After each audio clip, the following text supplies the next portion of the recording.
I hit this issue today, and here is the quick fix that solved it. If your Instagram profile has been suspended, don't worry, there are steps you can take to try to recover it. Step 1. Open the Instagram app. Launch the Instagram app on your device. Make sure you are using the latest version to avoid any bugs.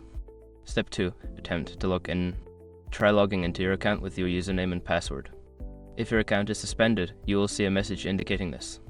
Step 3. Follow the on-screen instructions.